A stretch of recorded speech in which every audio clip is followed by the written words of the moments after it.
Hi there, welcome back. This is a special class. Special class इसलिए because I had promised you कि मैं आपको material में stores ledger पे एक एक्स्ट्रा हैंडआउट दूंगा जिसमें कुछ एक्स्ट्रा सवाल होंगे और ऑब्वियसली उसके सॉल्यूशंस को हम डिस्कस कर रहे होंगे.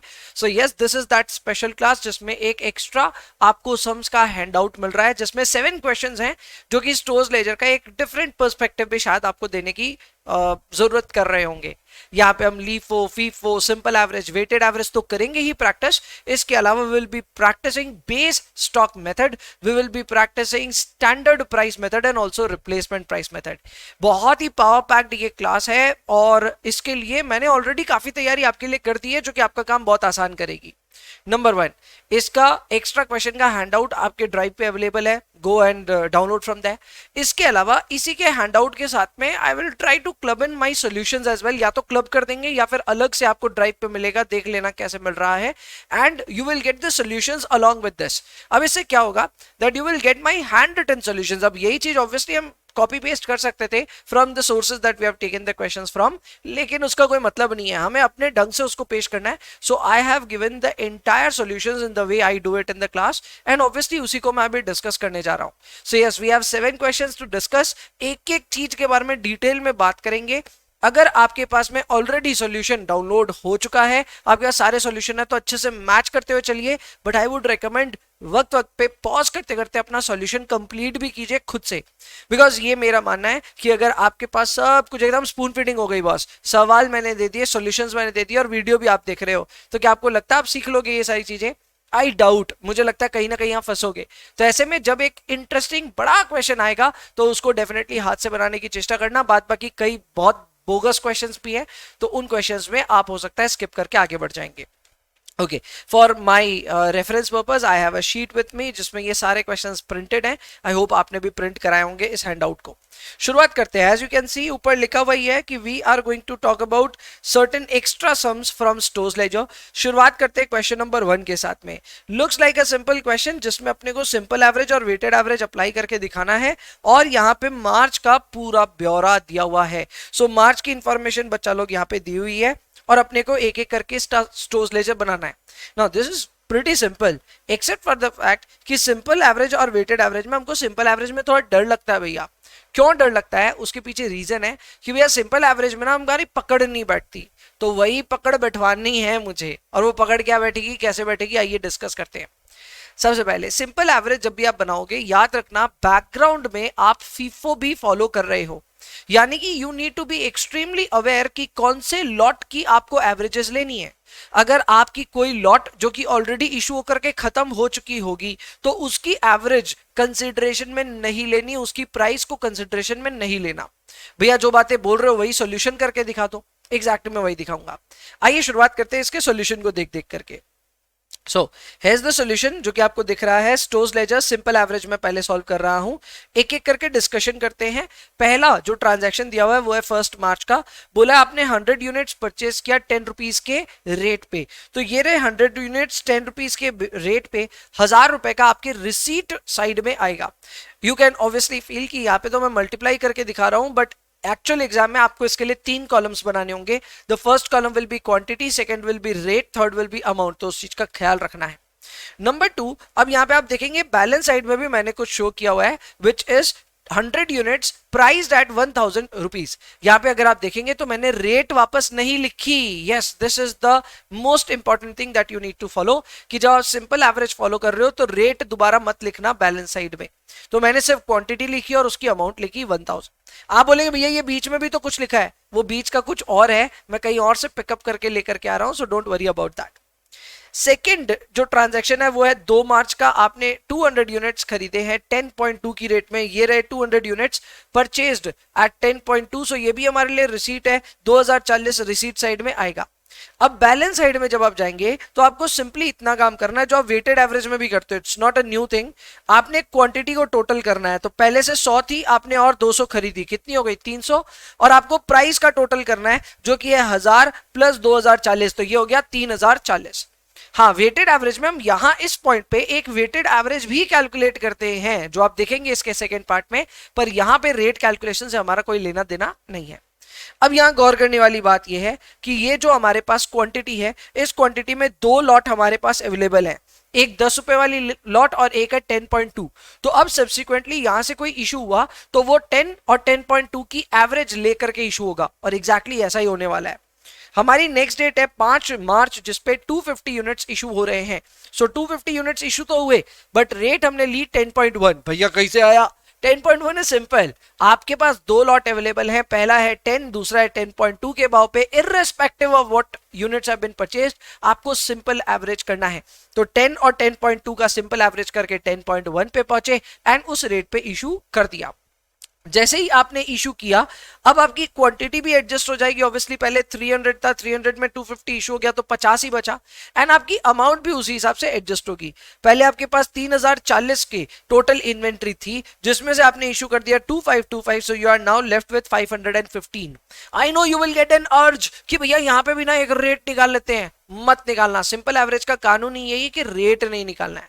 लेकिन यहाँ पे एक बात का गौर करना, आप जिस इस 50 यूनिट्स की बात कर रहे हो, इसके बैकग्राउंड में आपको ना फीफो अप्लाई करना पड़ेगा। फीफो ये कहता है कि जो पहले आया है वो अभी तक रवाना हो चुका होगा, और ये एक्चुअल में हो रहा है।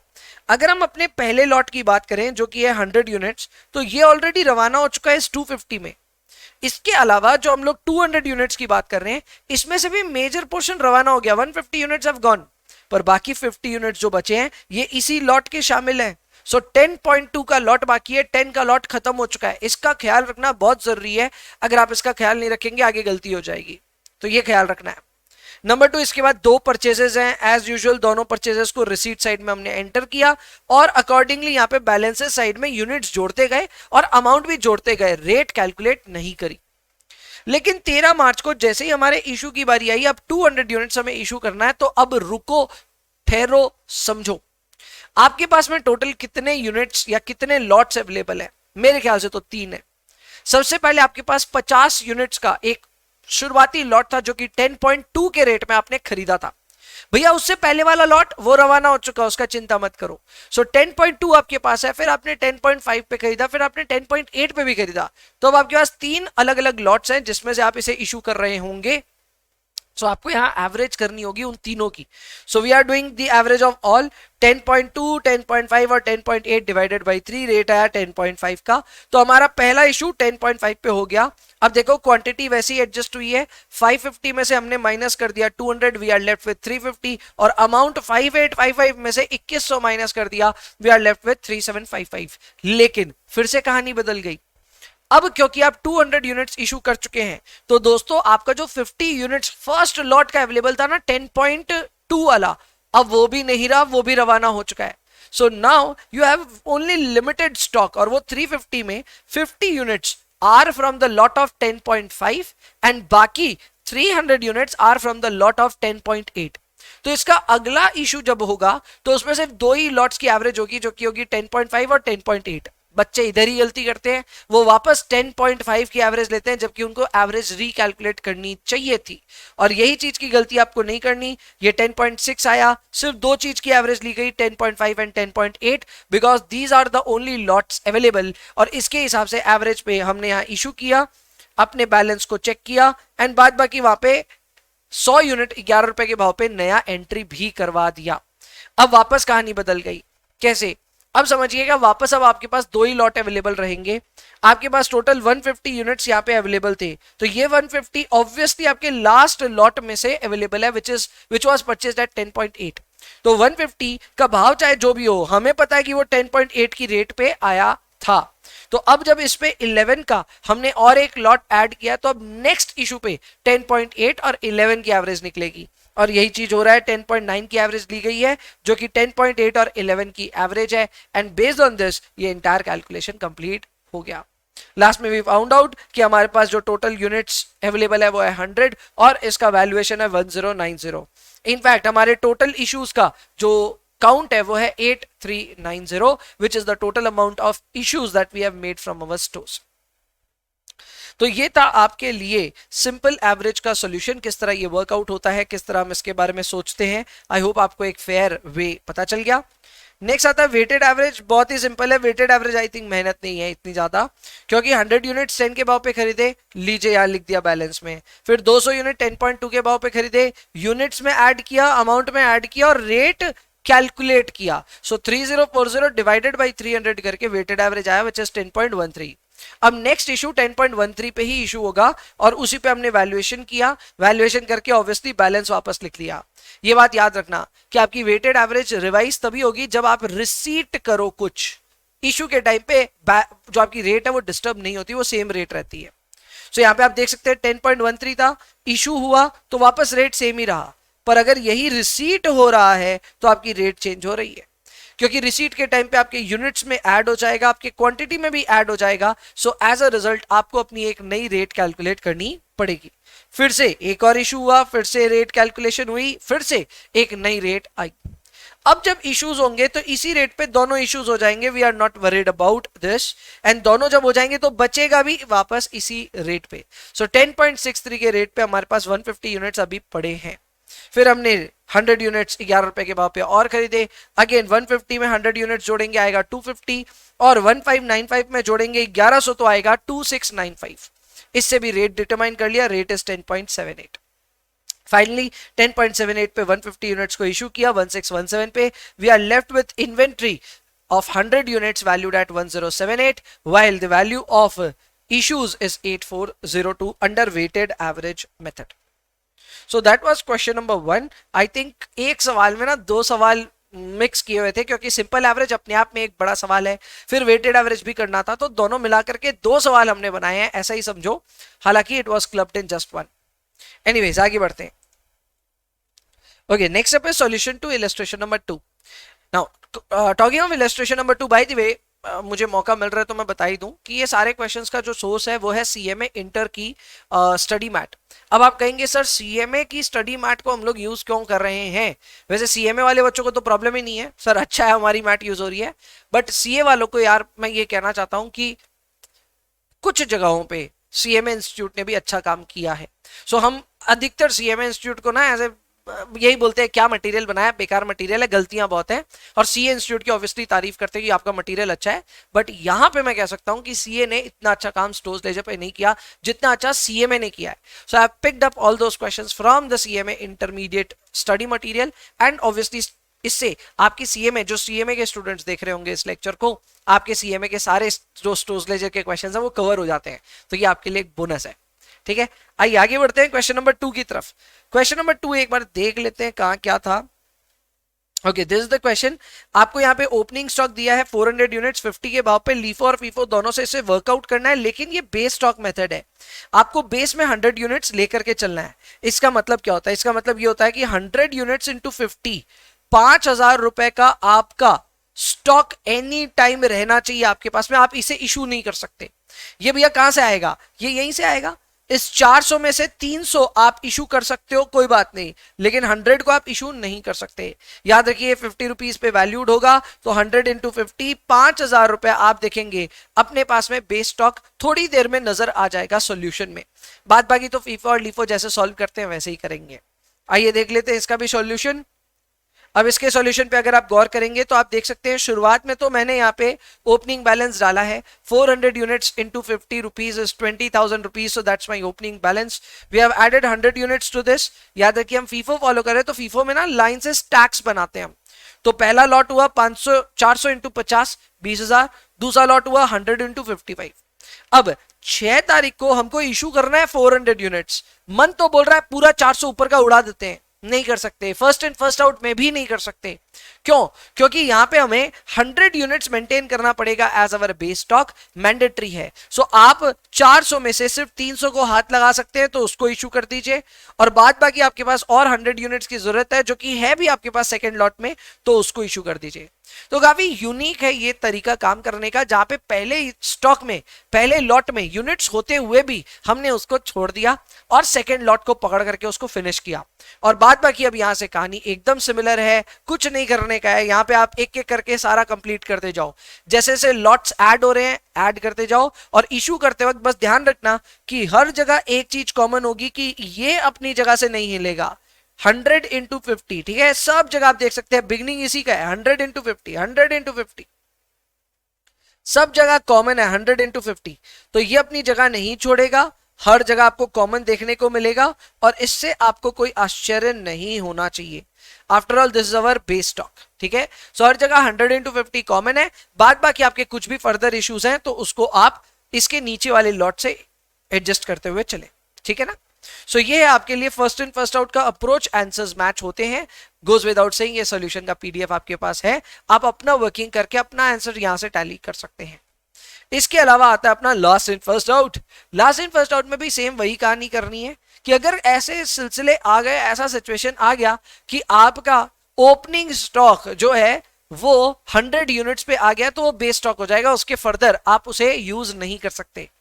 अब ये नौबत शायद आएगी नहीं क्योंकि हम last and first out use कर रहे हैं। तो आप देख सकते हैं 400 यूनिट्स 50 के भाव पे थे हमारे पास, हमने और फर्दर खरीदे तो ये यहां जुड़ा।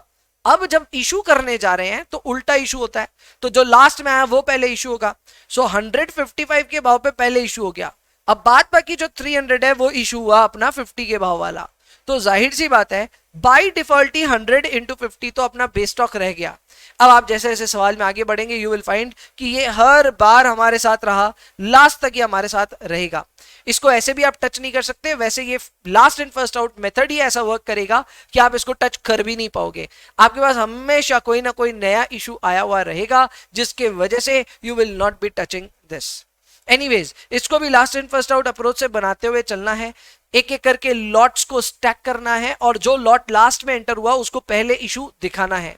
बाद बाकी लीफो फीफो तो इजी मेथड्स हैं, आपने बहुत प्रैक्टिस इस पे ऑलरेडी क्लास में भी करी है, एक्स्ट्रा क्लास में भी आप कर रहे हो, सो देख लेना, रिव्यू कर लेना। आई डोंट थिंक कि ये कोई बहुत ज्यादा डिफिकल्ट है। वैसे इस क्लास का मेरा एजेंडा ये भी है कि आप लोगों को सवालों की जो पिक्यूलैरिटी है वो आपके सामने बस रख दूं कि ये है इंपॉर्टेंट जिसको संभालना है, बाद बाकी वर्किंग्स तो आप आराम से कर लोगे, ठीक है। और जी ये भी काफी बड़ा है क्योंकि बहुत ज्यादा इसमें ट्रांजैक्शंस होंगे, तो obviously this is a lot bigger and finally इसमें भी रिजल्ट्स आते हैं जो कि अपने मैच होते हैं, ठीक है। ओके, इसके अलावा क्वेश्चन नंबर 3 में आते हैं ना। क्वेश्चन नंबर 3 में मेरे को कुछ प्रॉब्लम्स हैं, हालांकि ये क्वेश्चन को मैंने बनाया है एज पर ICMAI, ठीक है, यानी कि institute of cost and management accountants of India, इनकी बुक में जिस हिसाब से आंसर दिया हुआ मैंने सेम वैसे बनाया है, बट इनके सॉल्यूशन में गलती है, सॉल्यूशन इज रॉन्ग। तो जो भी बच्चा देख रहा है कॉशन के साथ देखना, क्यों मैं समझाऊंगा आपको। आओ सवाल देखते हैं। सबसे पहले सवाल अगर आप देखेंगे तो सवाल आपको बहुत सिंपल सा दिख रहा है, आपको यहाँ पे कुछ नहीं फीफो मेथड अप्लाई करना है और ट्रांजैक्शन दिए हैं, तो इसमें गलत क्या हो सकता है? गलत ये होगा कि जब आपसे ये रिटर्न आ रहा है ना डिपार्टमेंट ए से, तो आपने डिपार्टमेंट ए को कुछ इशू किया होगा जो आपको रिटर्न आ रहा है। मैंने क्लास में आपको ये सिखाया कि अगर कोई इंटरनल ट्रांसफर होकर के रिटर्न आ रहा है आपके पास में, तो आप उसे सबसे ऊपर ही ऊपर प्लेस कर देते हो, that becomes your first lot available to dispose. Clear? लेकिन अगर आपने कोई वेंडर को वापस सामान भेजा था और वेंडर ने नया रिप्लेसमेंट दिया उसके बदले, तो इसको आप प्लेस करते हो लास्ट लॉट बोल करके। तो ये दोनों में डिफरेंस मैंने समझाया था। आई थिंक क्लास में आपको याद होगा, नमक के पैकेट की बात की थी, महाराज घर पे आया था, खाना बना रहा था एंड सो ऑन। जो नमक का पैकेट खुल जाता है उसका क्या करते हैं और जो बंद रहता है उसका क्या करते हैं, हमने डिस्कस किया था ये क्लास में। यहां पे उन नियमों का पालन नहीं किया जा रहा है। यहां पे क्या हो रहा है, everything has been treated as the last lot, यानी कि ये भले ही रिटर्न होकर के आया हमारे खुद के डिपार्टमेंट से, तो टेक्निकली तो ये ऊपर जाना चाहिए था लॉट में, लेकिन ये जाएगा सबसे नीचे। सॉल्यूशन में शो करूंगा, समझ में आ जाएगा। क्लियर? तो ये अपने आप में एक टेक्निकल तरीके से रॉन्ग है एंड ये सॉल्यूशन में ऑब्वियसली गलत है, बट व्हाट टू डू, जो है सो है। सॉल्यूशन तो मैंने मैच कराने के लिए करा है, पर एग्जाम में जब ये सिचुएशन आएगी तो प्लीज आप ध्यान रखना, लास्ट लॉट में मत डालना, फर्स्ट लॉट में डालना। खास करके जो सीए इंटर वाले बच्चे देख रहे हैं उनके लिए, सीएमए वाले बच्चों आप लोग को लास्ट लॉट में ही डालना पड़ेगा। आपका इंस्टीट्यूट नहीं चाहता है कि आप फर्स्ट लॉट लास्ट लॉट के झमेले में फंसो, तो आप लास्ट लॉट के हिसाब से इसको एंटर करोगे, ठीक है ना। चलो जी, आओ जी इसको देख लेते हैं सॉल्यूशन। आप देख सकते हैं जैसे सॉल्यूशन प्रोसीड करता है वैसे ही है, ओपनिंग बैलेंस है, उसके बाद लाइन से इसी में से हमने इश्यूज किए हैं, सारे इश्यूज एक ही लॉट में से हो रहे हैं, नॉट अ प्रॉब्लम। फिर हमने एक यहाँ पे खरीदारी करी, खरीदारी 200 यूनिट्स की 190 के भाव पे है, लो जी इसको भी हमने यहाँ ऐड कर दिया, तो ओपनिंग लॉट है ही, इसमें फर्दर हमने और ऐड किया है। अब आप देखोगे कि हमने जो इशू किया था अपने डिपार्टमेंट को, उसी ने ट्रांसफर करके दे दिया हमें वापस कि भाई हमें नहीं चाहिए, वापस रख लो। मैंने सिखाया कि ये आपके लॉट में ऊपर जाना चाहिए, पर ये लोग डाल रहे हैं इसको लॉट में नीचे ही नीचे। आप देख सकते हैं ये दोनों जो हैं इनको हमने एज इट इज लिखा यहाँ पे, और उसके बाद में लॉट में नीचे डाला है 15 यूनिट्स को। ये एक बार नहीं, इन्होंने दो बार किया है, नीचे भी वापस यही काम हो रहा है। यहां पे भी 35 यूनिट्स रिटर्न किया गया एक डिपार्टमेंट से, मेरे ख्याल से ऊपर जाना चाहिए था लेकिन जा रहा है इनका नीचे। जो पहले इनके पास लॉट अवेलेबल था वही लॉट यहाँ पे भी कॉपी हुआ, और उसके बाद में ये नीचे गई है एंट्री। जाहिर सी बात है इससे आपके आंसर्स में डिस्टॉर्शन आएगा, रिजल्ट बदल जाएगा, और यही इस सवाल की खास बात है जो मैं आपको शो करना चाहता था।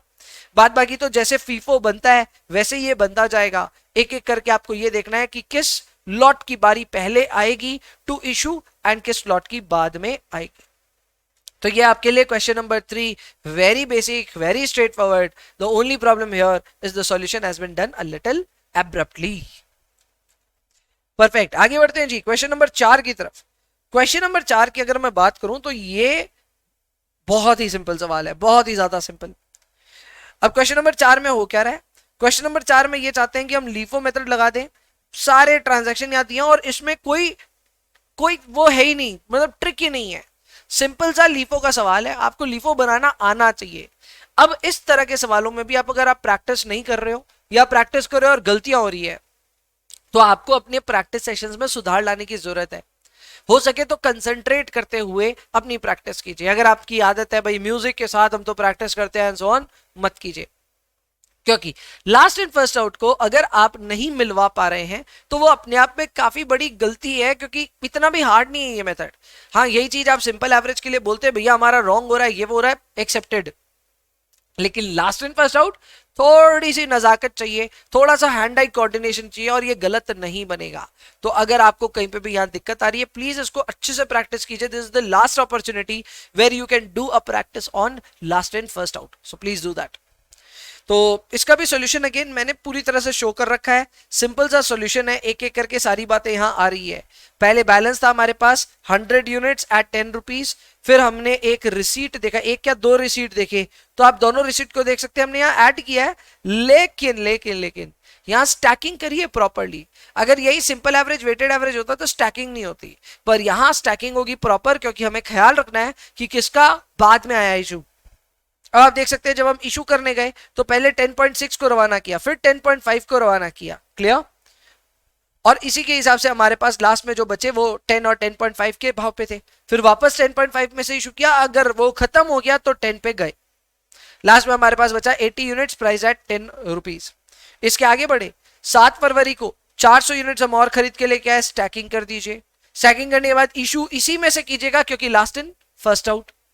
इसके बाद वापस आपने कुछ खरीदा 11.4 पे, निकलेगा तो सबसे पहले 11.4 ही निकलेगा, याद रखना। अच्छा 11.5 भी आ गया, खत्म ही नहीं हो रहा, सो 11.5 भी आ गया तो अब की बार निकलेगा तो 11.5 निकलेगा, और एग्जैक्टली वैसा ही हुआ, पहले 11.5 रवाना हुआ, जब वो खत्म हो गया तो 11.4 रवाना हुआ। यहाँ पे ऊपर के लॉट सारे बच गए, जिसमें 10, 11 और 11.4 हमारे पास लास्ट में बच गया। आंसर है 380 units in closing stock, price at 4140, जबकि 12,260 रुपए हमारे पास यहाँ पे इश्यूज के नाम पे नजर आ रहे हैं। Next we are jumping on to illustration number 5। This is very interesting, मजेदार है, शायद आप लोगों ने पहले कभी नहीं बनाया इस पे, लेकिन है बड़ा सिंपल। देखो अभी तक क्या होता था, स्टोर्स लेजर में सारे सवालों में आपको बैलेंस की रेट बताते हैं ये लोग, है ना, बताते हैं ना, रिसीट की भी रेट्स बताते हैं, पर इश्यूज वो आपके ऊपर छोड़ देते हैं कि रेट हम नहीं बताएंगे, तुम ही कर लो अपने हिसाब से, ठीक है, कोई प्रॉब्लम नहीं है। लेकिन रिप्लेसमेंट प्राइस मेथड में क्या होता है, वो रिप्लेसमेंट यानी कि इशू की भी रेट आपको बताते हैं। अब ये सिर्फ फॉर्मेलिटी हो गई इसको सजा करके प्रेजेंट करने की, इसमें भी गड़बड़ कहीं ना कहीं तो आप कर ही सकते हो, लेकिन इसमें कुछ करना नहीं है, आपको रेट डिसाइड नहीं करनी कौन सी लगेगी कौन सी नहीं लगेगी, आपको रेट दी हुई है और उसी के हिसाब से आपको इश्यूज प्लान करने हैं। नहीं विश्वास होता ये सॉल्यूशन दिखाता हूं। आप देख सकते हैं छोटा सा सॉल्यूशन है। टोटल यहां पे हमारे को ना नेक्स्ट पेज में देखिएगा 4 रेट्स दी गई हैं जो कि अलग अलग डेट की रिप्लेसमेंट प्राइसेस हैं, इस दिन हमने इश्यूज किए हैं। तो 15 मार्च को आप देख सकते हैं 4.2 पे हमने इसको वैल्यू किया, 20 मार्च को 4.4 पे, 26 मार्च को 4.6 पे और 30 मार्च को 4.8 पे। ये रेट्स कहां से आई? दी हुई थी सवाल में, हमने और कुछ नहीं किया। हाँ, इस सवाल में जहां एक जगह बच्चे गलती कर सकते हैं वो यही है कि वो लोग यहां पे बैलेंस कॉलम में भी रेट मेंशन करने की हड़बड़ लगाएं। मत करना, सिर्फ क्वांटिटी और अमाउंट डालना। सो यहां होगा क्या, आपके पास ओपनिंग बैलेंस है, आपने इसमें फर्दर कुछ ऐड किया तो क्वांटिटी में भी ऐड कर दो और अमाउंट में भी ऐड कर दो। जब कुछ इसमें से निकल रहा है तो आपको क्वांटिटी में से लेस करना, टोटल में से भी लेस ही करना है, कोई रेट कैलकुलेशन करने की जरूरत नहीं है। और यही काम हमने यहां किया। यहां 2010 में से जब 1260 निकला तो बचा 750 और 500 यूनिट्स में से जब 300 यूनिट्स निकला तो बचा 200। अब यही सिलसिला आपको आगे भी दोहराना है। यहां 200 ऐड हुए तो 400 हो गया, 860 ऐड हुआ विद 750 तो हो गया 1610। इसी में से 250 यूनिट्स हमने इशू किए, भले ही इशू किए 4.4 की रेट पे, पर माइनस होगा यही 400 में से बचेगा 150 और 1610 में से माइनस होगा 1100 बचेगा 510। इसी तरह आगे बढ़ते जाएंगे, कैलकुलेशन करते जाएंगे and we will get our final answers. इधर एक ही चीज का ख्याल रखिएगा रिप्लेसमेंट प्राइस मेथड में, दैट आपको यहां पे कोई भी रेट लिखने की जरूरत नहीं है। वैसे इसको अगर मैं स्ट्रेट फॉरवर्ड बोलूं तो 3 ही मेथड्स में रेट लिखनी पड़ती है, एक है फीफो, एक है लीफो और एक है वेटेड एवरेज। बाद बाकी किसी भी मेथड में रेट बैलेंस कॉलम में लिखने की जरूरत नहीं है। अब आते हैं सबसे अच्छे सवालों में, जो कि क्वेश्चन नंबर 6 और 7 है। क्वेश्चन नंबर 6 और 7 अपने आप में एक नई कैटेगरी बोल सकते हो आप, क्योंकि इधर थोड़ी मेहनत इन्वॉल्व है। पहला क्वेश्चन नंबर 6 जो है ये थोड़ा थोड़ा आपको स्टैंडर्ड कॉस्टिंग की झलक दे रहा है बहुत शुरुआत में। इन एक्स्ट्रा क्लासेस को बाद में ऐड करने का अपने कोर्स में इसलिए भी जरूरत था क्योंकि मैं चाहता था कि आप लोग स्टैंडर्ड कॉस्टिंग तक पहुंच जाओ। तो जो स्टूडेंट स्टैंडर्ड कॉस्टिंग तक पहुंच गए और कर लिया बहुत बढ़िया, आप तो समझ जाओगे आराम से। पर जिनको स्टैंडर्ड कॉस्टिंग नहीं पता, not even introduce to standard costing, उनके लिए थोड़ा सा ये डिफिकल्ट होने वाला है। मैं ट्राई तो करूंगा उसको अच्छे से समझाने का, लेकिन फिर भी जब आप स्टैंडर्ड कॉस्टिंग देखोगे तभी समझ में आएगा। एनीवे शुरुआत करते हैं। सबसे पहले अगर हम यहां पे देखें, यहां गौर करने की बात यह है कि हमको ना एक स्टैंडर्ड प्राइस मेथड यहां पे लगाना है। तो स्टैंडर्ड प्राइस मेथड में क्या होता है, जिस तरह रिप्लेसमेंट प्राइस मेथड में आपको रिप्लेसमेंट प्राइसेस मेंशन की हुई रहती है, यहां पे आपको एक सिंगल स्टैंडर्ड प्राइस निकालना होता है और वो स्टैंडर्ड प्राइस जो होता है उसी पे सारे इश्यूज उसी रेट पे इशू होते रहते हैं। अब आप अगर यहां नोटिस करेंगे तो सारे इश्यूज की रेट सेम है और ये 242 जाहिर सी बात है हमारा स्टैंडर्ड प्राइस है। कैलकुलेट कैसे होगा दैट्स अ डिफरेंट थिंग, लेकिन हाँ 242 हमारा स्टैंडर्ड प्राइस है, ये बात तय है। बाद बाकी कुछ नहीं करना बच्चा, जैसे जो आ रहा है, जैसे जो बैलेंस है उसको आप मेंटेन करते हुए चलिए। क्योंकि ये लीफो फीफो और वेटेड एवरेज मेथड नहीं है, इसलिए यहां पे भी आप बैलेंस कॉलम में रेट को शो नहीं करेंगे। जब भी यूनिट्स आएंगे तो यूनिट्स में ऐड होंगे, अमाउंट में ऐड होंगी, और जब यूनिट्स जाएंगे तो यूनिट्स में से ही माइनस हो जाएगा और अमाउंट में से भी माइनस हो जाएगा। एग्जांपल के तौर पे 3700 में से 726 माइनस करेंगे तो बचेगा 2974। अब यही अप्रोच लगा करके हमको इसको पूरा कंप्लीट करना है। हमारे क्लोजिंग स्टॉक की valuation I 5 units valued at 1456 rupees. But अब क्वेश्चन ये उठता है कि ठीक है बन तो जाएगा, पर ये 242 का स्टैंडर्ड प्राइस कैसे आया? तो देखो ये 242 का स्टैंडर्ड प्राइस छुपा हुआ है ओपनिंग स्टॉक की वैल्यूएशन में। अगर आप अपने ओपनिंग स्टॉक की वैल्यूएशन देखेंगे तो आपके ओपनिंग स्टॉक की वैल्यूएशन है at actual prices 10 units, price at 240 units, 240 per unit, यानी 2400 रुपए की इसकी वैल्यूएशन बनती है। अब सवाल में यह मेंशन किया हुआ, आप सवाल पढ़ेंगे तो दिखेगा, सवाल में यह मेंशन किया हुआ है क्वेश्चन नंबर 6 में कि there is a debit balance. Debit balance मतलब होता है एडवर्स। एडवर्स प्राइस वेरिएशन है 1 जनवरी को 20 रुपए का। अब ये क्या शो करता है? ये शो करता है, जो वेरिएंस होता है वो शो करता है difference between the standard cost and the actual cost. Well actual cost तो हमें पता है जो कि है 2400, तो स्टैंडर्ड कॉस्ट ज्यादा है कि कम है ये हमें समझना है। तो भाई यहां पे हमारा जो स्टैंडर्ड कॉस्ट है वो होने वाला है ज्यादा। ज्यादा क्यों है भैया? ज्यादा इसलिए है कि हम लोग अपनी जो वैल्यूएशन कर रहे हैं वो वैल्यूएशन कर रहे हैं 2400 पे, जबकि इसकी वैल्यूएशन स्टैंडर्ड पे होनी चाहिए थी 2420 पे। So we are losing out on valuation, हमारी वैल्यूएशन हम कम कर रहे हैं। तो ये 20 रुपए का डेबिट बैलेंस वही शो कर रहा है कि देख भाई तेरी वैल्यूएशन 20 रुपए से कम है, स्टैंडर्ड में ये वैल्यूएशन होनी चाहिए थी 2420 की। तो हमने इसी को शो किया वर्किंग नोट में, और आप देख सकते हैं कैसे शो किया। सिंपल है, हमने यहां लिखा कि हमारा एक्चुअल कॉस्ट क्या है ओपनिंग स्टॉक का, वो है 2400, जबकि ये 20 रुपए का एडवर्स प्राइस वेरिएंस पे है, यानी इसी का स्टैंडर्ड कॉस्ट 2420 होना चाहिए था। Now here is where entire picture gets cleared. अगर आपके ओपनिंग स्टॉक में 10 यूनिट्स हैं और उनका वैल्यूएशन 2420 होना चाहिए था, तो आपके एक यूनिट का स्टैंडर्ड निकाल लो। So your standard is actually 242, यानी कि 242 रुपए आपका स्टैंडर्ड है, वो यहां पे कैलकुलेट किया गया है। याद रखिए दोस्तों, इसी 242 के रेट पे हमने सारे इश्यूज को इशू किया है। याद नहीं आ रहा तो ऊपर जाके चेक कर लो, all the issues have been issued at the rate of 242। इसके बाद यहाँ पे स्टोरी कंप्लीट नहीं होती है। चलो हमारा यहाँ पे वैल्यूएशन आ गया as per stores ledger, even after following standard cost method हमारी वैल्यूएशन आ रही है 1456, 1456। लेकिन फिर से हम तो वैल्यूएशन स्टैंडर्ड से कंपेयर करेंगे, तो हमारी स्टैंडर्ड की वैल्यूएशन कितनी है दोस्तों पता है?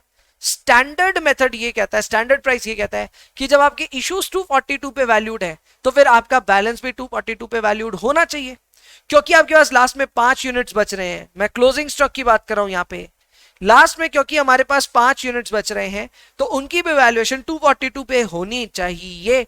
तो वैल्यूएशन 1210 से ज्यादा नहीं होनी चाहिए। आपकी वैल्यूएशन कितनी है? आपकी वैल्यूएशन है 1456। तो यहां पे 1456 और 1210 में जो वैल्यूएशन गैप है उसका क्या करें? अगर आप अपनी वैल्यूएशन को स्टैंडर्ड पे लेके आना चाहते हैं, देन इन दैट केस आपको 246 से अपनी वैल्यू को फॉरगो करना पड़ेगा, एंड वो वैल्यू चली जाएगी कॉस्टिंग पीएल में। So 246, which is the difference in value, will be rested in costing PL, and now you will be valuing your closing stock at 1210, which is based on the standard price. Now this question is unique by itself, क्योंकि ये standard price में काफी standard cost वगैरह को incorporate करके इसको बनाया गया है, बट यस यूनिक है, इसलिए तो हम लोग इसको कर रहे हैं। इंटरेस्टिंग सवाल है, इसको सभी को एक बार रीडू करना चाहिए। हालांकि मैंने इसके जितने भी प्रोपोनेंट्स हैं उनको सबको समझाने की कोशिश की है, इसके बावजूद एक बार इस सवाल को बनाने की चेष्टा जरूर करनी चाहिए। क्वेश्चन नंबर 6 हो गया, तो क्वेश्चन नंबर 7 की डिस्कशन कर लेते हैं। क्वेश्चन नंबर 7 के डिस्कशन और भी मस्त है, बहुत ज्यादा आसान सवाल है ये सवाल क्यों आसान है अलग, लेकिन आसान है। कैसे मैं समझाता हूं। पहला सवाल अगर आप यहां देखेंगे तो सवाल का स्ट्रक्चर देख करके इतना समझ में आ रहा है कि जनवरी, फरवरी और मार्च 3 महीनों का ये स्ट्रक्चर नजर आ रहा है।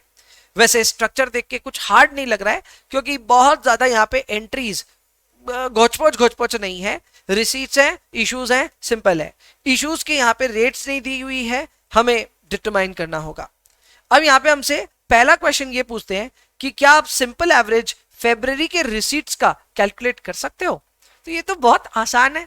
फरवरी के रिसीट्स यानी फरवरी में जितने भी यूनिट्स आप खरीद करके लेके आए, क्या आप उनका सिंपल एवरेज करके दिखा सकते हो? एकदम कर सकते हैं, और यही काम हम करेंगे। फरवरी में हमने फरवरी पूछा कि जनवरी पूछा था? फरवरी पूछा था। तो फरवरी में हमने जो यूनिट्स खरीदे वो 2 ही बार खरीदे, और उसकी रेट है 12 एंड 16.9। तो ये 2 रेट्स पे हमने इसको खरीदा था, तो इन दोनों की एवरेज करके देख लो क्या आपका रिजल्ट आता है क्या। सो 12 प्लस 16.9 डिवाइड बाई 2 करके देखो, मेरे ख्याल से तो मैच हो जाएगा। और यही चीज हमने करा है, 12 प्लस 16.9 डिवाइडेड बाई 2 हमारा सिंपल एवरेज आ गया फॉर फरवरी रिसीट्स। जो पूछा वही कैलकुलेट किया। अब इजी लगा तो लगा, कोई बात नहीं। नेक्स्ट क्वेश्चन में ये हमसे पूछते हैं कि आप monthly moving simple average calculate कर सकते हो क्या जनवरी, फरवरी और फरवरी, मार्च के लिए? अब ये कैलकुलेट कैसे होता है? सिंपल है। इसके लिए सबसे पहले तो आप ये समझो कि आपको ना सबकी सिंपल एवरेज निकालनी पड़ेगी।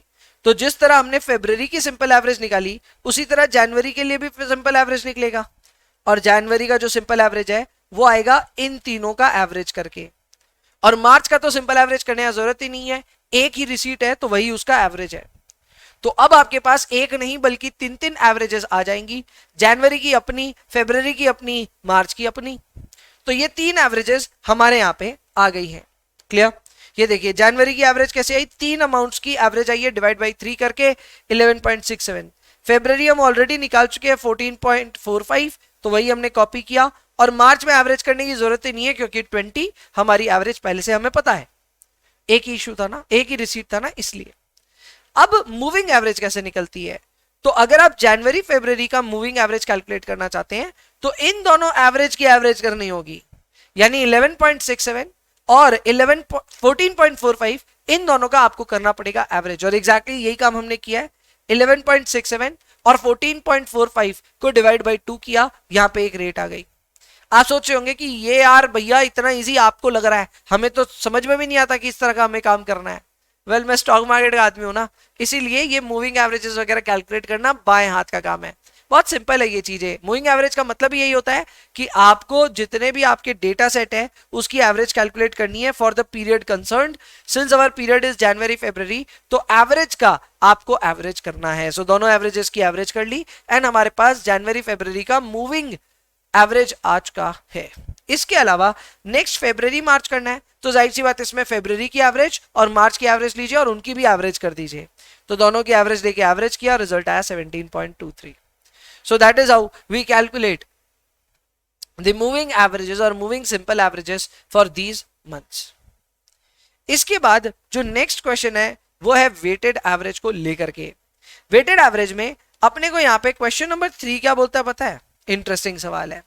क्वेश्चन नंबर 3 हमको ये बोलता है कि आपको वेटेड एवरेज यूज करना है, प्राइस करना है इश्यूज को, value of the balance in closing stock बताना है ड्यूरिंग जनवरी का।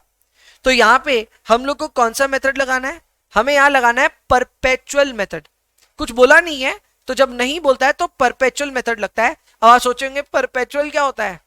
Perpetual is the same method that you have applied in all the questions till now.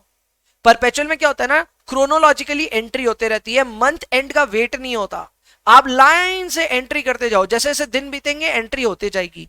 अब यही काम तो हम करते हैं। सो परपेचुअल में कोई बहुत बड़ी प्रॉब्लम नहीं है, वो आपको समझ में आ जाएगा। सॉल्यूशन देखते हैं, अपने आप समझ में आ जाएगा। हमें सिर्फ जनवरी का करने के लिए बोला है, तो आप देख सकते हैं जनवरी की डेट्स है और एक एक करके जनवरी के सारे ट्रांजैक्शंस एंटर किए। पहला खरीदारी हुई 10 यूनिट्स का 17 के भाव पे, तो 170 अपना रिसीट है, बैलेंस में भी आ गया। इसके बाद हमने 25 यूनिट्स खरीदा 10 रुपीज के भाव पे 250। अब यहां देख सकते हैं वेटेड एवरेज हमने निकाला है। यूनिट्स हमने किया 10 प्लस 25 यानी 35, अमाउंट किया 170 प्लस 250 यानी कि 420। 420 को डिवाइड किया बाई 35 यूनिट्स, 12 रुपए की अपनी वेटेड एवरेज आ रही है। तो इसके नेक्स्ट इश्यूज 12 रुपए की रेट पे ही होंगे एंड जो बचेगा वो भी 12 रुपए की रेट पे होगा। इसके बाद में हमने 8 रुपए पे खरीदारी करी है, हमने 8 रुपए में खरीदारी करी है और वो 8 रुपए की खरीदारी करने के बाद में हम लोग यहां देख सकते हैं हमने थोड़ा सा गलत किया सॉल्यूशन यहां पे। क्यों? ये समझो, वेटेड एवरेज कर रहे हैं ना, वेटेड एवरेज ऐसे नहीं चलता। ये 5 लिखने की जरूरत नहीं थी, सीधे यहाँ 20 यूनिट्स लिखने की जरूरत थी, करेक्ट। और यहाँ अमाउंट में सीधा 180 लिखने की जरूरत थी और ये रेट आती 9 रुपए की। सो ये जो हमने बेसिकली फीफो के जैसा इसको रिप्रेजेंट कर दिया, ये गलत है। ये रिप्रेजेंटेशन ऐसा नहीं होना चाहिए था, सीधा लिखना चाहिए था 20 units, price at 9 rupees, total 180। Clear? So this is anyways the final answer. तो हम बच गए, हमारी कोई गलती नहीं हुई, लेकिन प्रेजेंटेशन में डेफिनेटली यहां गलती है। गौर कीजिएगा, ठीक कीजिएगा इसको। Now question number 4 is very different from question number 3। Question number 4 बोल रहा है वेटेड एवरेज ही लगाओ, तो आप बोलेंगे डिफरेंट कैसे है? पहला तो ये हर मंथ के लिए है, दूसरा इन्होंने ये बोला है कि कैलकुलेशन मंथ एंड पे करनी है, at the end of each month. जैसे ही हम ये बात बोल देते हैं at the end of each month, वैसे ये पीरियोडिक सवाल हो जाता है परपेचुअल के जगह। एंड पीरियोडिक में सबसे बड़ी बात क्या पता है? आप क्रोनोलॉजिकली अपने इश्यूज को टाइम नहीं करते हो, सारे इश्यूज को आप मंथ एंड पे शो करते हो। यही इसकी खास बात है और कुछ भी खास बात नहीं है। अभी तक क्या हुआ, जिस डेट पे इशू हुआ उसी डेट पे हमने रेट कैलकुलेशंस ली, लेकिन जब हम पीरियोडिक करते हैं तब हम सारा महीना बीत जाए ना, जो जो इशू आना है सारा ले लेना, उसके बाद लास्ट डेट पे अज्यूम करते हैं कि हमारे सारे इश्यूज हुए होंगे। ऑब्वियसली ऐसा होता नहीं है, पर माना जाता है। तो अब इसमें क्या हो जाएगा? डेफिनेटली चीजें बदल जाएंगी। सॉल्यूशन देखिए, सॉल्यूशन अगर आप यहां देखेंगे तो पहला तो मैंने स्टोर्स लेजर वेटेड एवरेज तीनों मंथ्स का साथ में इनकॉर्पोरेट किया है। अब आप नोटिस करना, हमने यहां पे क्या किया, 9 तारीख को हमारे पास में एक खरीदारी हुई, ले लिया, 19 को खरीदारी हुई, ये भी ले लिया। लेकिन अगर आप अपने ट्रांजैक्शंस देखोगे तो 20 जनवरी को और 29 जनवरी यानी 20th एंड 29th जनवरी को क्वांटिटी इशू हुआ है 10 यूनिट्स एंड 20 यूनिट्स, लेकिन वो हमने शो नहीं किया। रादर हमने 30th यहां पे जो और एक परचेज हुआ है वो भी शो कर दिया। मंथ एंड जब हुआ हमने माना जो जो क्वांटिटी हमने इशू करी अब जा करके हम उसको सल्टा रहे हैं या फिर इशू कर रहे हैं। तो अब यहां पे आते आते तक आपकी वेटेड एवरेज 10.8 पहुंच गई, तो आपने पूरे 30 यूनिट्स को 10.8 पे इशू किया है। Now this is very different from what you have done earlier. ऊपर जब आपने यही काम जनवरी के लिए किया था तो दोस्तों 12-12 रुपए पे रेट इशू हुई थी और अब आप 10.8 पे कर रहे हैं। डिफरेंस आप फील कर सकते हो, एक पीरियोडिक मेथड है और एक परपेचुअल मेथड है। एनीवेज आगे बढ़ते हैं। आगे आप फरवरी में देखेंगे तो फरवरी में भी आपके पास में यहाँ पे टोटल 2 इश्यूज हैं और उसके बाद 2 रिसीट्स हैं और उसके बाद ही आपके पास में इशू था। तो ये तो अच्छा ही है, यहाँ पे तो कोई परेशानी ही नहीं है, इशू लास्ट में ही है और लास्ट में शो करना है। सो दोनों रिसीट्स यहाँ आए, जाहिर सी बात है रिसीट के टाइम पे हमारी रेट बार बार चेंज होती रहती है, लेकिन जब इशू का वक्त आया तो इसी रेट पे हमने इशू किया, हमारे पास क्लोजिंग वैल्यू भी आ गया। एंड उसके बाद में हमारे मार्च में भी ऐसा ही हो रहा है, खरीदारी पहले हुई है और इश्यूज बाद में हुए हैं, तो इसमें भी कोई बहुत ज्यादा समस्या नहीं है। ये शो करना एकदम लास्ट में, मार्च के 31 को ये इशू हो रहा है एंड लास्ट में हमारे पास क्वांटिटी बच रहा है 10 यूनिट्स एट 17.5। ये 17.5, ये 10.8, ये 12.5, ये सब रेट्स कहां से आती है? तो बच्चा ये सब जो रेट्स आती है वो आती है जस्ट ऊपर की वैल्यू से। ये 10.8 से आया, ये 12.5 से आया और ये 17.5 से आया। सो जस्ट ऊपर जो हमारे पास वेटेड एवरेज आता है उसी पे हम लोग अपने सारे इश्यूज को प्लान करते हैं। याद रखिए ये पीरियोडिक सिस्टम के हिसाब से था, मैंने लिख भी रखा है वैसे सॉल्यूशन में, आपने डाउनलोड किया होगा तो आपको दिख रहा होगा। सो ये पीरियोडिक स्टाइल में इसकी वैल्यूएशन होती है एंड थोड़ी सी डिफरेंट होती है। With that being said, this marks the end of this small part जिसमें हम लोगों ने स्टोर्स लेजर के सवालों को रिव्यू किया। ये एक एक्स्ट्रा क्लास थी, एक्स्ट्रा सवालों को हमने डिस्कस किया और total 7 questions have been discussed here। सारे अलग अलग वैरायटी के थे, LIFO, FIFO, simple average, weighted average, base stock method, इसके अलावा स्टैंडर्ड और रिप्लेसमेंट एंड लास्ट में पीरियोडिक भी। तो सारी वैरायटी हमने कवर कर ली जैसा कि मेरा वादा था। तो ये वैरायटी कवर हुई है एंड आई होप आपको स्टोरेज लेजर में और ज्यादा कॉन्फिडेंस अब आ जाएगा। बात बाकी आपसे मिलता हूं नेक्स्ट पार्ट में, तब तक के लिए bye bye, take care, enjoy yourselves please and please पढ़ाई करते रहिए।